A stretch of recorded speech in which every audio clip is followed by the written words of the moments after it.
Hey everybody, Jeppy here, and today I'm sharing with you guys my absolute favorite piece of lore for every single operator here in Rainbow Six Siege. I picked one fact that stood out to me the most for each operator, but if you have a different opinion on a certain particular operator, please feel free to share with me in the comment section below. I'll be going through and reading, responding to a lot of the comments on this video, so I can't wait to read them. So I'm going to be doing things a little backwards this time. I'm going to be starting off with the newest operators in Siege, and then going to all the way to the oldest operators at the end of the video. So at the time of recording for this video, Flores is the newest operator. So let's go ahead and do Flores. All right, so my absolute favorite thing about Flores' lore is he's not a criminal just to be a criminal. You see, what he does is he steals from the super rich crime lords that are getting their money from, well, committing crimes and doing awful things. He steals from those people and takes the money that he earned or the super valuable items he obtains and gives those items to people in need in his community. And I love that about him. He's not a criminal just to be a criminal. He does it for a good cause. Aruni. Okay, so my favorite thing about Aruni's lore is, of course, the event where she lost her left leg and her left arm. And this happened when Aruni and Thermite were tasked a long time ago in Bangkok, when they were tasked to either defuse a bomb or take the bomb across the city of Bangkok to where if it did explode, it didn't hurt as many lives. But unfortunately, the bomb exploded and, well, left Aruni with only one arm and one leg. Plus, I really do want them to date. Yeah, okay, I'm looking at the recording in OBS right now, and wow, my forehead is looking really, really big today. It's looking like a big one. So, yeah, sorry about that, guys. Zero. Okay, so there is so much with Zero's lore. Like, it's a mountain of lore. And there's just really hard to pinpoint one thing about Zero. I guess my favorite thing currently about Sam Fisher, or Zero, whatever you want to call him, is that he's Harry's right-hand man, and he's also a loving father to his daughter. I'm also really, really nervous to make a Zero operator lore video because I don't know much about him, especially in the Splinter Cell games. So I'm gonna need some help with Zero's lore if anyone wants to help me with that. Okay, so I have two things that I actually love about Ace's lore. And well, my favorite things about Ace's lore is that number one, he's a paramedic. And that's really cool because I'm a paramedic in real life. And so I feel like Ace and me can relate on a level like that. And I guess the other thing I really like about Ace's lore is he's got a massive social media following, and he's Team Rainbow's Mr. Clout Man. So yeah, I would be like Ace, I guess. Melusi. Okay, so I don't know very much about Melusi's lore, like really at all, but I did read that she's an animal rights activist specializing in combating poaching of big game animals like elephants, lions, rhinos, you know, stuff like that. And I have a soft spot for animals, so you go, Melusi. Oryx. Okay, so there's a lot to love about Oryx's lore. Like, there's so much there. But if I had to narrow it down to one thing, I guess it would be the fact that he was ripped apart from his family as a teenager and thrown in prison for a crime he did not commit. Also, the guards would regularly torture him and beat him and throw him in solitary confinement. So he didn't have a very good time in prison, and he has multiple broken bones because of it. If you guys want to learn more about Oryx, I have a really good Oryx operator lore video that you should go watch. Link for that will be in the description. Iana. Okay, so my favorite thing about Iana's lore is the fact that she has been aboard the International Space Station. I think that's so cool, and the cinematic that shows that is also a really good and beautiful cinematic. Also, she's like a literal genius and like definitely top 3 smartest people on Team Rainbow.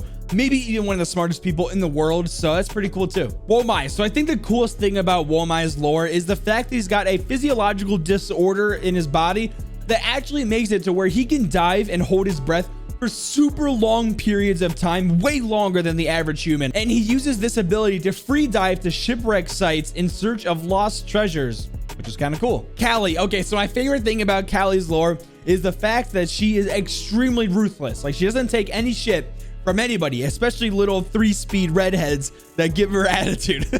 Also, her master frame prototype 1 is super cool, and her elite skin is really awesome as well. Amaru. So I think it's really cool that Amaru is the single reason why Goyo is alive today. If she wasn't there to rescue him from his destroyed and burning home and take him under his wing, Goyo would probably be dead. So he owes his life to Amaru, and I think that's pretty cool. Goyo. Okay, so speaking of Goyo, I love the one part in his lore where he was super nervous to give a apple flavored soda to Frost, and he was really nervous if she was gonna like it or not. And so he handed it to her, and she ended up really liking it. I thought that was pretty cute, and well, I liked it. Nokk. Okay, so without a doubt, the secrecy behind Nokk is definitely the most intriguing thing about her to me. Just like keeping her identity a secret, I think is so interesting, but we do get a little glimpse of what her face looks like in these images I'm about to show you. In these concept arts that Ubisoft released, it shows her next to Mira as she was designing Nook's gadget, and also we get an image of Nokk walking with Harry in the city, and it looks like it's raining out, and yeah, we get some partial face reveals from Nokk. I think this is pretty cool. Warden. Okay, so simply put, Warden is a badass, and I just think he's sick. Like, he's a member of the Secret Service and actually a true ladies man, like it says in his lore. Like, he's a true ladies man. Also, he saved the United States Secretary of State,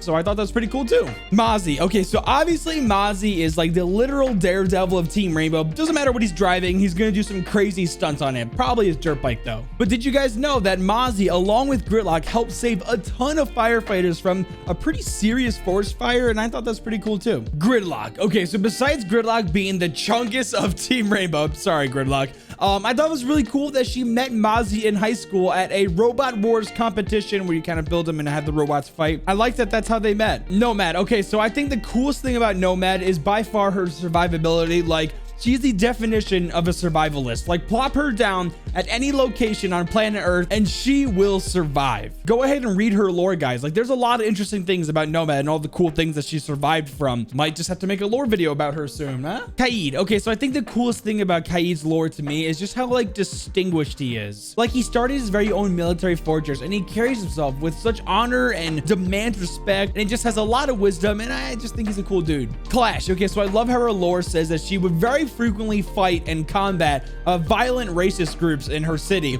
and well, they would very much often end in fights. And plus, I love her personality. It's very brash. Maverick. Okay, so my favorite thing, most interesting thing to me about Maverick's lore is the mystery between if he actually got captured and held hostage for a number of years, or if he voluntarily got captured to obtain more intel and really made himself a prisoner of the enemy just to gain more intel. Also, the fact that after 2 years, Nokk finally found him and rescued him and brought him back to safety. I love the interaction between them, and that's pretty cool. Maestro. Okay, so I think the coolest thing about Maestro is I'm still uncertain if Maestro will be a long-term member of Team Rainbow. It says multiple times in his lore that if he feels like he either lost interest or feel like he completed everything he can on Team Rainbow, he will move on, and I love the uncertainty with that. Alibi. Okay, so I think the coolest thing about Alibi's lore to me is it's very likely that she botched her undercover operation for these serious crime lords that she was sent undercover to. The reason why I think she botched the operation is because she saw how families were being human trafficked from these crime lords, and she wanted to make sure that these particular families that she saw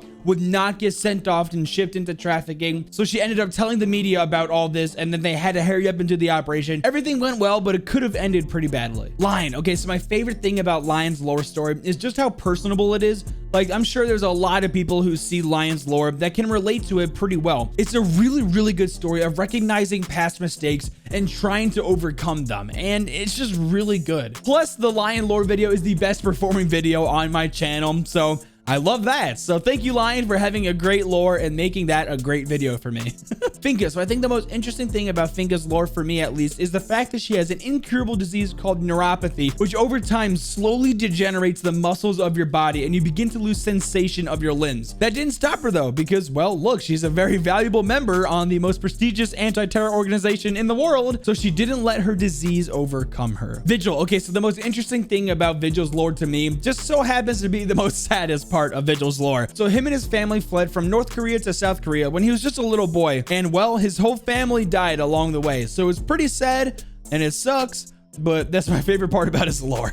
Dokkeabi. Okay, so I love how Doki was a troubled child and really destined for failure and an awful life, but she turned it around by adopting this geek girl persona that really helped her to stay out of trouble. Like the glasses she wears, they're not real glasses. Her eyes are perfectly fine. It just helps her with adopting the geek girl persona to really keep her out of trouble. Zofia. So the really cool thing I think about Zofia's lore to me is how she is always looking for approval from her extremely strict father, John Bozak. Like, there's this story where he tied 2 dogs to a pole out on the firing range and handed the rifle to Zofia, a young Zofia, and told her to shoot one of the dogs because one of them was sick. She couldn't see if any of the dogs were sick by looking through the barrel of the scope, so she had to guess and took a shot at one of the dogs. She never did find out if any of the dogs were actually sick or if she shot the right one.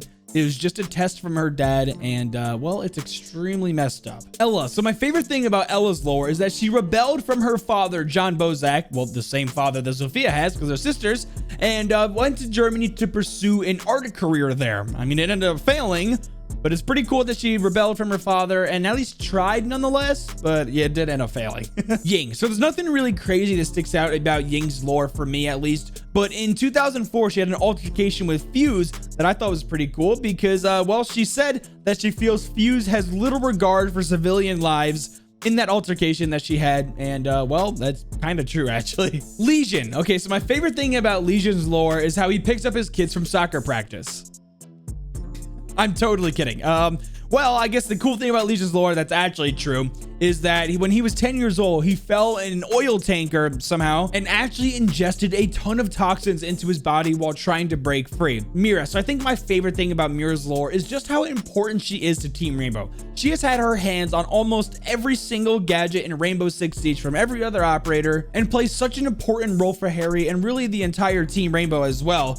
Plus cinematic Mira. Jackal. So by far the best thing about Jackal's lore is his never-ending hunt to find the murderer that killed his older brother. He even has insomnia because of it. Hibana. Okay, so I love Hibana. So many cool things comes out of Hibana's lore, but I think the thing that really stands out to me the most is the fact that she can speak a whopping 7 languages. 7. Echo. Okay, so to be honest, Echo's lore doesn't really interest me a whole lot, but I did think it was cool that Echo builds aerial and ground drones as well to aid search and rescue operations for finding lost victims. Caveira. Okay, so my favorite thing about Caveira's lore is that she grew up in an extremely poor family in Brazil, and she was actually a criminal, to be honest, because at 16 years old, her mother reported her missing, and she was arrested by the police with armed robbery charges. The only reason the judge would drop it is if she decided to join the military. I don't want to spoil much more on Caveira's lore in case you want to watch my video on her. Capitao. Okay, so Capitao's lore is actually very interesting and I had no idea. One of the cool parts about Capitao's lore that I read is that him and his team were performing an operation when they got ambushed. And what they did is they tortured Capitao and his team for 2 whole months. And well, they removed his eye, and that's why he has an eye patch. Blackbeard. Okay, so actually the favorite thing to me about Blackbeard's lore is just how unexpected it is. Like, I had no idea he was a loving father of kids and actually very academically intelligent. Makes me want to learn more about the man. Valkyrie. Okay, so I think the most interesting thing to me for Valkyrie's lore is the fact that she was somehow able to join the Navy SEALs when at the time of her enlistment into the Navy SEALs, they were not accepting women into the elite division of Navy SEALs. So somehow she joined when she wasn't allowed to. Buck. Okay, so I think the coolest thing about Buck's lore that stood out to me is that his great-grandfather almost drowned in the rapids while they were out mapping like northern Canada a long time ago, but was saved from his Mohawk Indian friend. Frost. Okay, so my favorite thing about Frost's lore is the psychological evaluation that Harry performed on her and how she literally exhausted him so much with all the energy she had. She rearranged every single bookshelf in his office while they were having the conversation, and Harry said he was exhausted because of her. Mute. Okay, so by and far, I think the most interesting thing about Mute's lore to me is how intelligent he is. He graduated secondary school at the age of 12 and is one of the youngest on Team Rainbow and very likely the smartest, maybe next to Iana. Sledge. Okay, so I think the best thing for Sledge's lore, and it's actually pretty hilarious, is he crafted a hang glider out of like really nothing and tried jumping off the roof of his house and had his hang glider on to see if he can fly with his hang glider, but ultimately crashed down to the ground and broke both his ankles. Smoke. Okay, so I think the 2 coolest things for me for Smoke's lore is the fact that he was a pro boxer while he was in the army for the British Army. Also, I think the canister and the smoke he uses are the exact same that White Masks use. So is Smoke a member of the White Masks? Thatcher. Now, there is so much to say about Thatcher. Like, there really is a lot to say about Thatcher. But if I had to narrow it down to one thing, I think my favorite part about him is just how experienced he is. Everyone always goes to Thatcher for advice. He's kind of like the elder of the group that everyone looks up to. Also, the hammer and the scalpel cinematic is absolutely amazing. I love that one. Ash. Okay, so along with Thatcher, Ash has a lot of lore along the years that she has done as well. I guess the thing that sticks out the most about Ash to me is just how much she cares for her team. She genuinely cares a lot for her team. You could see that showcased front and center in the cinematic where Callie baited her teammates a lot, and well, we see how that turned out. Castle. Now I love how Castle is the super laid back and really easygoing dude on Team Rainbow. His lore says that literally everyone gets along with Castle. No one has any gripes with him, and he's very commonly referred to as the Papa Bear of Team Rainbow. Pulse. So my favorite thing about Pulse is that he probably bangs Hibana. Okay, I'm just kidding. But I do think it's kind of cool that they are secretly dating and that he hesitated before putting a round in her head. Thermite. Well, my favorite thing about Thermite's lore just so happens to be my favorite thing about Aruni's lore, the same operation that they went on in Bangkok to defuse the bomb. I love the interactions between each other, especially in the cinematic. I want them to date. Montaigne. I think the thing that sticks out the most to me about Montaigne is the fact that he's the longest running serving member of the GIGN. Twitch. My favorite thing in Twitch's lore is this little itty bitty line in her lore that, well, I'm gonna read it for you guys. It says, in 2016, Pichon met Caveira and had some kind of relationship with her, but to what extent remains currently unknown. Doc. My absolute favorite thing about Doc's lore is the fact that he hates Lion, like genuinely hates Lion, and it's all because of this event where Doc's colleagues and friends were tasked to stop the Ebola virus when it was outbreaking, and Lion's direct actions may have been the cause of the deaths of Doc's friends and colleagues, though Doc really does hate Lion because of that. Like, he blames the deaths of his friends on Lion. Rook. Okay, so my favorite thing about Rook's lore is the fact that he cycled across the entire country of France. You go, thick boy. Jaeger. Okay, so my favorite thing about Jaeger's lore is the subtle little hints of autism that shows in his lore. If you guys want to read about it, it's very wholesome. Go ahead and read the lore or watch my video on it. It just makes you feel good sometimes.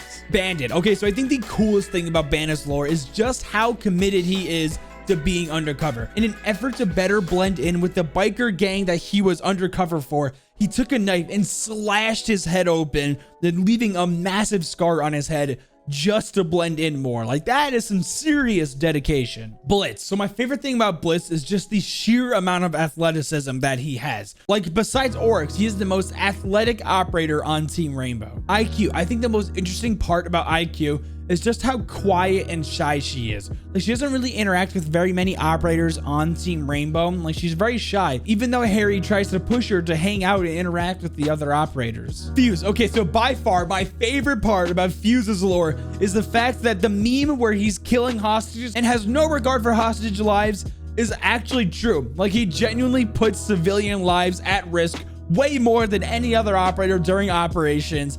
That's actually true. Glass. So Glass really is an artist. Like, I didn't know that. He actually is an artist. And according to Harry, his paintings are, well, really good. Capcan. I think my favorite part about Capcan's lore is the fact that back a long time ago, when him and Finka were doing some knife training exercises, he accidentally slashed Finka's entire face open with the knife, leaving that massive scar that you see. He didn't do it on purpose necessarily. Like, I'm pretty sure Finka tripped into the knife, but still, Capcan's knife cut open Finka's face. Tachanka. So my favorite part about Tachanka's lore is that he's actually a really good dad to all of his kids he has. Also, he was clinically dead for a couple of minutes and was revived back to life.